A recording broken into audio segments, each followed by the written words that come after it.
Hey everybody, it's Wednesday, and I hope everybody's doing well, hanging in there. As always, today I got a message last week about spicing up some core exercises, so I'm just going to throw in another core video with some slight variations, but all the same principles in terms of neutral spine, not arching our back, and then just kind of reiterating that I'm giving these core exercises out, but that we want to work glute med, glute max, multifidus, some of those posterior chain muscles too. So I'll include a couple of those also. The beginning ones I'm going to use are some kettlebell inspired exercises. So if you don't have a kettlebell, you can use a weight like I am. And if you don't, if there's not something that you feel comfortable using around your house, you can also just do active movements. Still kind of gets the heart rate going a little bit, and it's still training your body to do to kind of work together. So I don't want you to feel like you can't do it if the weight's not available. But like I keep giving kind of like a reference, 8 pounds is the weight of a gallon of milk. So you could even use that for some of your row type exercises that I've kind of filtered in, and a range of different things. So that is that. The other thing with the kettlebell that I like about them is it's, we're training kind of everything, legs, core, arms, to work together efficiently, which, if we can have everything working together with some of the things that we're doing during our day, lifting objects, pushing objects, it's it tends to be less stress on one area because you're getting more power from everything else, or from other parts of our body. So that's why I like these. It's working core, but it's also working that posterior chain, again, to help out that core. So I will say form is so important. So if you aren't super familiar with kettlebell exercises, I wasn't at first either, but then I ended up really loving kettlebell exercises, so I do it a lot now. Because I think if you do them correctly, they can be really good for you, but if you do them wrong, they can hurt you. So if you don't feel, if you've been doing them and you're comfortable with it, because you're using multiple parts of the body, you can use a heavier weight that you feel comfortable, you're feeling it in the right areas, not pain, anything like that. If you're just starting, I would say start with the movement, so you get the movement down, or a light weight to give a little bit of feedback, and then increase the weight as you're like, oh wow, this is getting a lot easier and I don't feel anything because it's too easy. So all right, so I will say try to warm up a little bit before this. My husband was making fun of me, and I do this, and I know I do this, walk as I'm talking, and that's me. I just cannot sit or stand still for a period of time, so I tend to move. I also warmed up a little bit before this, so I would say and this is good for getting moving too, go out for a walk, but make sure you've been up and moving around before you do this type of workout. So and these are also things that if you have a workout that you've been doing, kind of filter in some of these core exercises to make sure core's being engaged. Like I said, it's so important to have that proper foundation, because if we don't have the proper foundation, we're moving on an unstable base, which then is we're more likely to contribute to injury because of that. All right, so I will kind of jog a little bit in place just to kind of move a little, and then I'm going to start with an alternating kettlebell swing, and then we'll do an overhead one, and then we'll go down to the floor. I just wanted to throw those in for two kind of functional core exercises to mix it up a little bit too.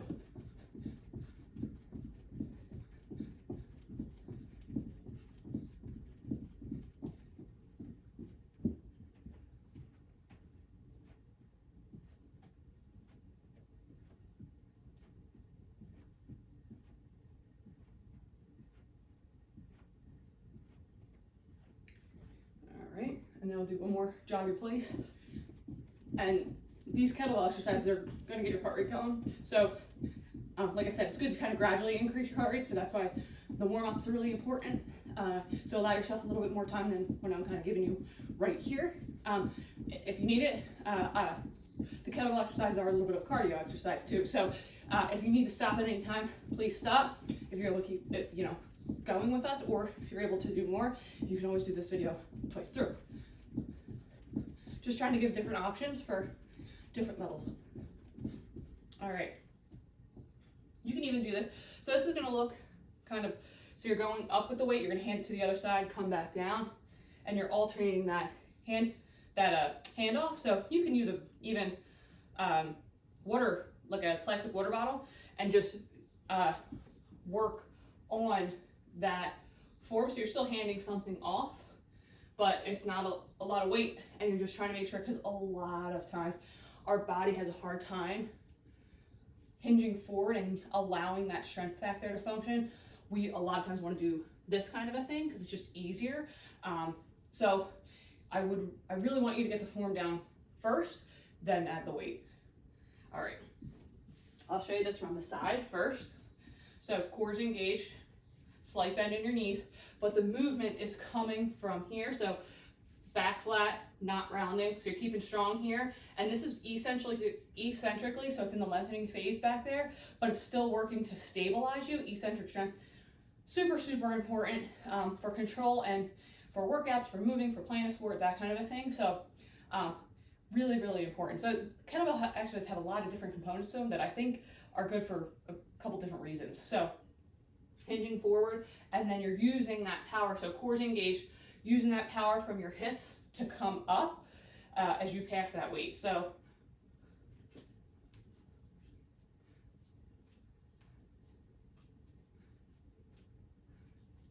do 3 more on each, and I'll show you from the front.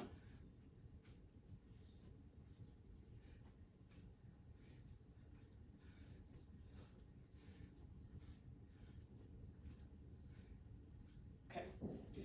So obviously, I will say this also, and I've done these with people in the clinic, and I do them all the time, but you want to make sure that you grab the weight when you're passing it. So do a few practicing that kind of feel, and then move on to the exercise. Also, we would have mirrors in the clinic, and it's like, all right, don't let go of the weight because you don't want to smash the window. So just be mindful of where you're at. So I'll do it from the front. So core's engaged. Again, keeping good posture here, never rounding through your shoulders as you're going down. Inefficient movement, more likely to put stress on your spine. So you're coming up. 2, 3, 4, 5. Activating glutes at the top with core. 7, 8. So it's that co-activation at the top. 10, 11, 12, 13, 14, 15, 16, 17, 18, 19, 20. So I will say, just as like a little in between here, about the importance when I say co-activation, and I know we've talked about this in other videos, but probably important to just go back to it. So if we're in this posture, more likely to jam up your lower back, stretch out your lower abdominal muscles, and then jam out the front of your hip there. So that co-activation is lower, local, so deeper core muscles firing with glutes to stabilize this neutral position. And how you can, again, get the feel of that as you move your pelvis, slight bend in your knees, because if you're fully locked out, it's more easy to arch your lower back and go into that anterior tilt position. You're gonna move your pelvis forward and back. Seems silly, but this is so important. If this is off, everything else is off, just because of how the muscles attach there. Leg tension is going to be off. So you find that middle position. You're activating core below your belly button. So you're kind of tucking that pelvis in, but you're not rounding your back either. You're finding that neutral position. If you're rounding, you're opening up the disc and everything, and that's still not a great position for your back. So you want it to be neutral, so you have muscle control. It's like you're forming your own abdominal brace and posterior chain, like multifidus brace around your spine to protect it. So you find that middle position, lower core, glutes, and it's not like a kind of an activation, because that happens, to like try to feel it.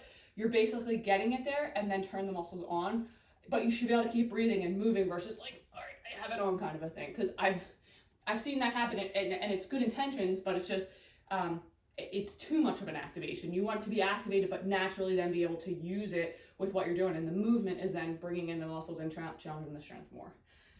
So now we're going to do overhead swing. Core is activated, so start in that neutral pelvic position. I'll show you from the side first.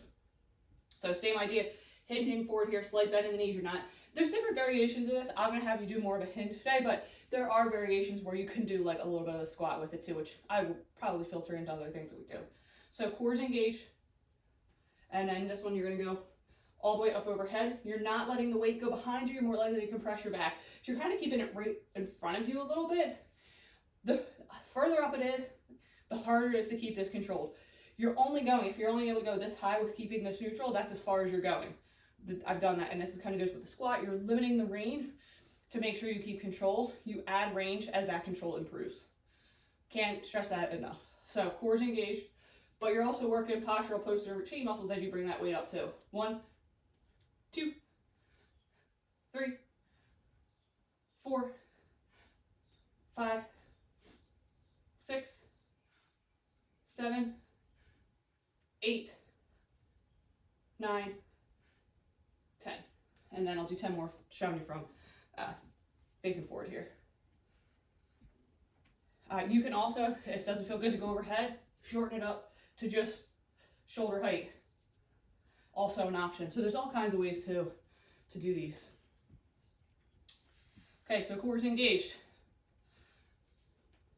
1, 2, 3, 4, 5, 6, 7, 8, 9, 10.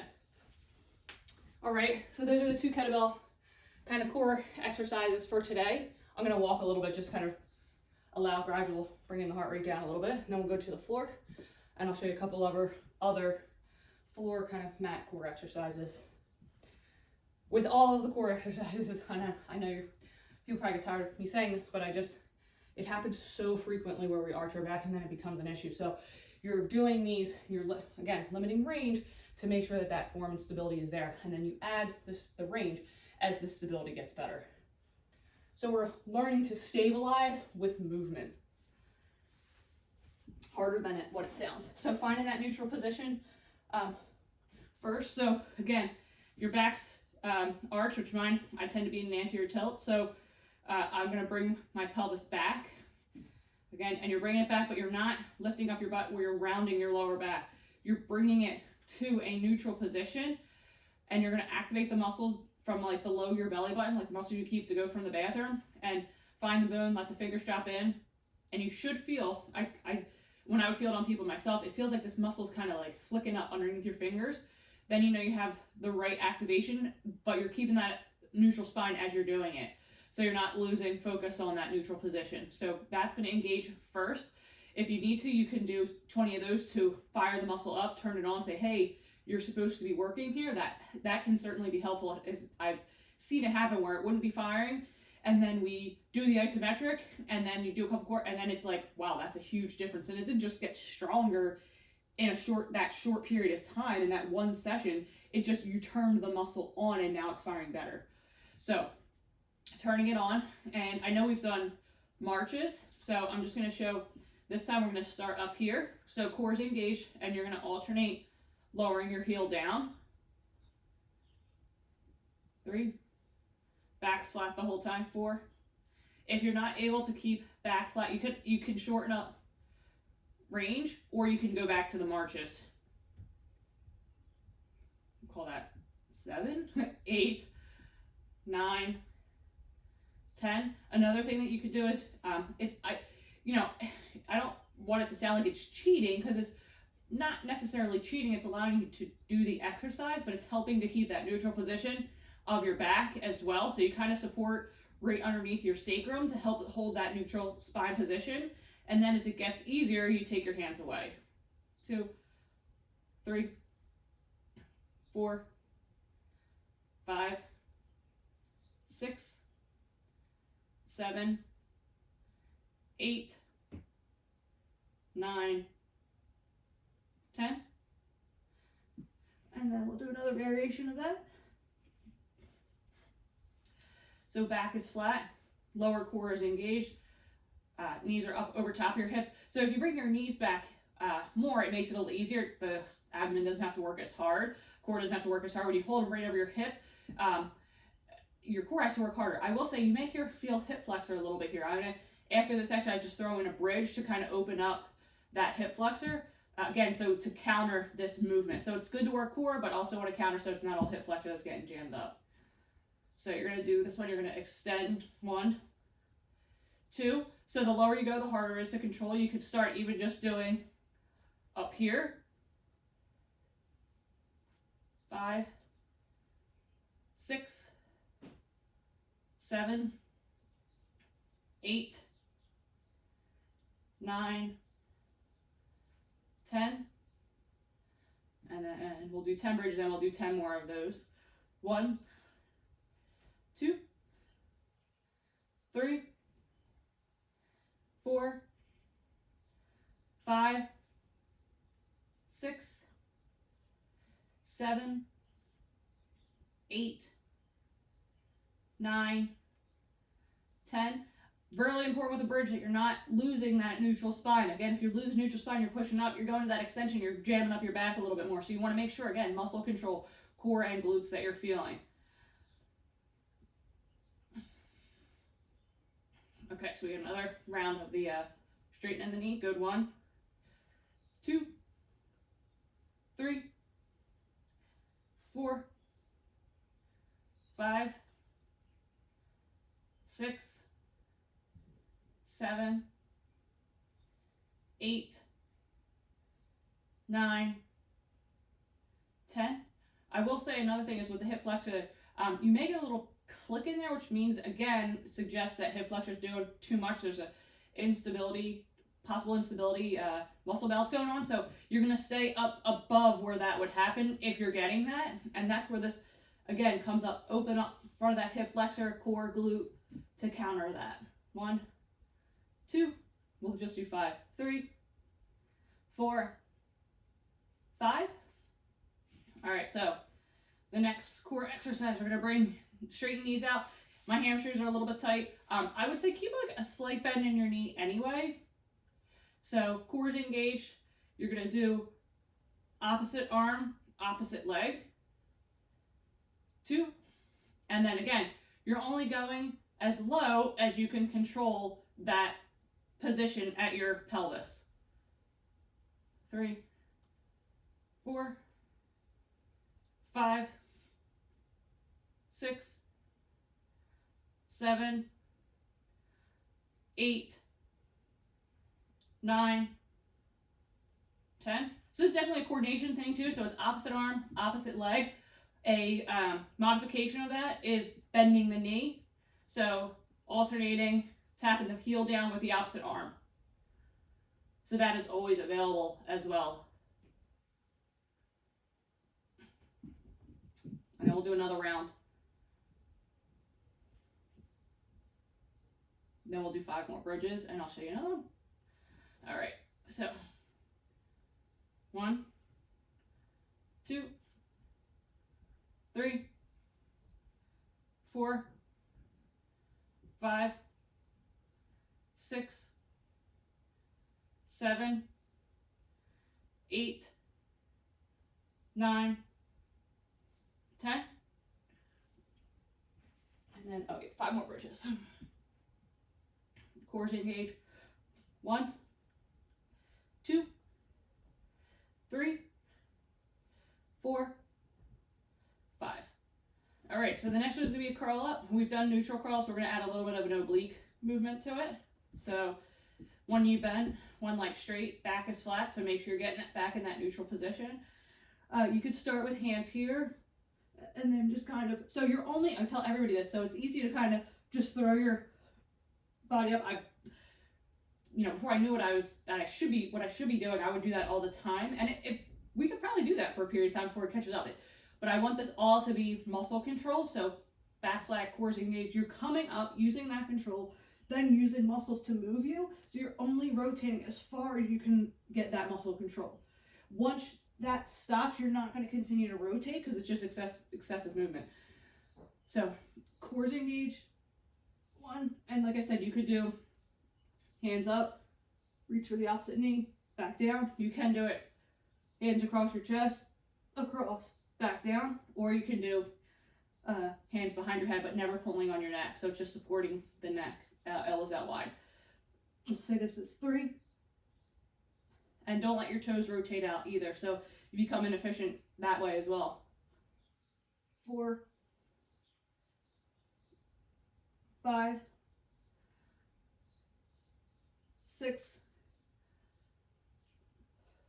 7, 8, 9, 10. And then we'll do 10 on the other side. If you're feeling this in your neck, it could be because core is getting fatigued, so your neck's trying to help out a little bit too much. You could put a pillow underneath your head to start from a little bit of a higher advantage here, which sometimes can help to make it a little bit easier. If you're feeling it in your neck the whole time, I would say shorten your range as far as how high you're going up. Even if you have that pillow, you're just going up a little bit, retraining that movement, and limit your reps too, just to kind of get some of that endurance there before you add more reps in. 1, 2, 3, 4, 5, 6, 7, 8, 9. Make sure you keep breathing. 10. Really easy to hold our breath with some core exercises, plank exercises. So, and just any exercises in general, especially if they become difficult. So make sure you keep breathing. Breath could be helpful. Well, and it's obviously helpful to us to breathe. So, so I can't help but add a couple, 2 other posterior chain kind of core variations in there, just because I've seen muscle imbalance far too frequently. So I'm just going to mention, we've done these so many times, the sideline leg lifts to do, hip circles, side plank. I'll do another video with more plank variations, but so I'm going to have you go on hands and knees. If this is hard on your knees, you can put like a pillow underneath your knees. And you can always stick with arms or just legs. And you can also do opposite arm, opposite leg. Once that feels comfortable, and I can't stress enough, this happens so frequently where people come up, and again, it happens just without us realizing, and we arch our back because we're trying to find more movement. Make sure you keep that neutral spine. It'll limit your range, but you're activating the right muscles. Also, hamstring can be really sneaky here. Lower back can be sneaky. So you want to think about firing your glute to lift your leg to make sure you're turning the right muscle on. So you're thinking about activating that muscle, send the signal to the right area. You don't want this to be all hamstring, and that definitely can happen. So if you're doing it, make it deliberate. Core, use that glute to lift that leg. So I'm going to add on to this, bring in elbow to knee, get core involved a little bit more. We're going to stay on one side. 2, 3, 4, 5, 6, 7, 8, 9, 10, and then other side. 1, and this is slow and controlled. 2, 3, 4, 5, 6, 7, 8, 9, 10. Another option, if that's not great for your knees, and you have a ball, you can also do it on a ball. The other thing about the ones that I do on the floor with like the Superman type exercises, this creates a little bit more space to lift. So if you feel like you're too jammed up from the floor, this is another option to kind of decompress the spine and then allow more movement, but you're still not lifting higher than the height of your spine. So core is engaged still as always, and opposite arm, opposite leg. The ball, it's kind of 50-50 on people who think this is easier or harder. The ball is unstable, so you have to challenge your balance by holding the ball, but then it also is like another point of contact, so it can go either way, whether people think this is easier or harder. I'm just going to back up a little bit. So 1, 2, 3, 4, 5, 6. You may notice a difference between sides also. 7, 8, 9, 10,